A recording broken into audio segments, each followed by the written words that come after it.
muito bacana. O espaço está aberto a perguntas também. Direcionem as perguntas aos nossos convidados dessa noite. Vou jogar uma pergunta agora para a gente também iniciar aí o papo com o professor Antônio. Eu queria que o senhor falasse em qual momento o sentimento, o ódio, ele vira discurso, ele se materializa ali verbalmente, né, como um recurso linguístico, né, como é muito bem posicionado na apresentação e durante o livro.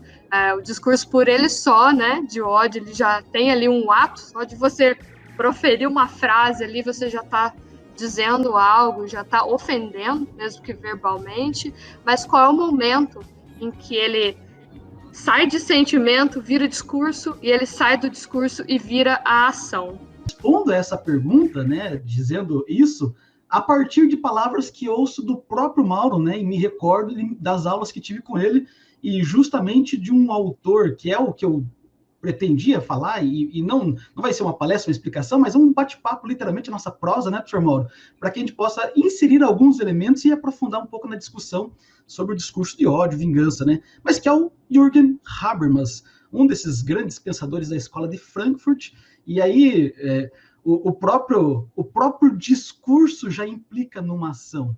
Não há um momento no qual você deixaria de ser sentimento e passaria agora a uma ação. Mas o próprio discurso é uma ação. E é claro que ele fala isso à luz da teoria crítica da Escola de Frankfurt, e essa teoria crítica tem como principal objetivo abordar a seguinte temática: a suposta racionalização moderna que aparece, sobretudo no século XVIII, e estou falando de autores que eu estudei lá como Kant, como os ideais do iluminismo, elas escondem algumas sutilezas que os teóricos críticos da Escola de Frankfurt vão desvelar e vão apresentar, né, como sendo exatamente isso que o Mauro falou.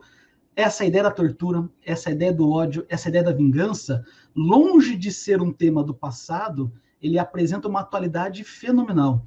E esse desvelar da teoria crítica, esse revelar, nos mostra o quão essa suposta racionalidade no fundo, esconde desejos, impulsos muito sombrios. A proposta da modernidade, do ideal do iluminismo, era exatamente, Mariana, a erradicar as trevas da ignorância, erradicar toda a barbárie. E isso estou falando de um século XVIII, né? Estamos se reportando a um período na história onde nós diríamos o seguinte: tá vendo? A capacidade racional da humanidade chegou num tal ponto, num tal estágio, em que a humanidade simplesmente não torturaria mais, simplesmente não agiria de maneira bárbara, entendendo bárbaro como práticas que aqueles antigos faziam, né, de literalmente não se preocupar com a dignidade, com a humanidade.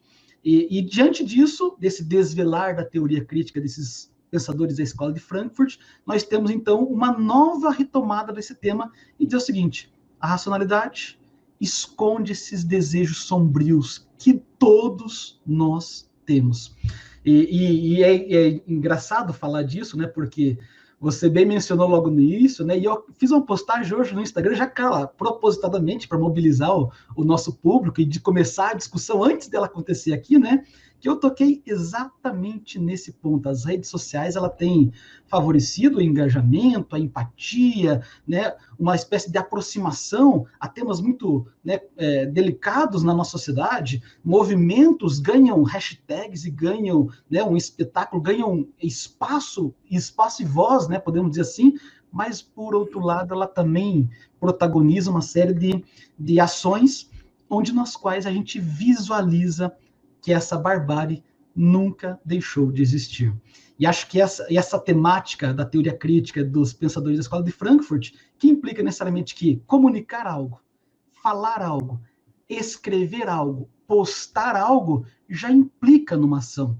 E nesse sentido, né, o professor Mauro compartilhou aí o prefácio da obra, e lendo o prefácio da obra hoje à tarde, né, do professor Dr. Gonçalo Nádios, lá, do qual você o conheceu lá em Barcelona, e lendo, ele já dizia exatamente isso. O ato de vingar-se, o ato de discursar, proferir um discurso de ódio, já encerra em si a materialidade do mesmo. E para dizer exatamente que não há uma linha onde nós deixemos de ser apenas sentimentos, intenções, pensamentos, e agora partimos para a ação. Não, muito pelo contrário. É o fato de você postar, ou dar o like, ou proferir verbalmente tais discursos, nisso já reside, então, a sua ação.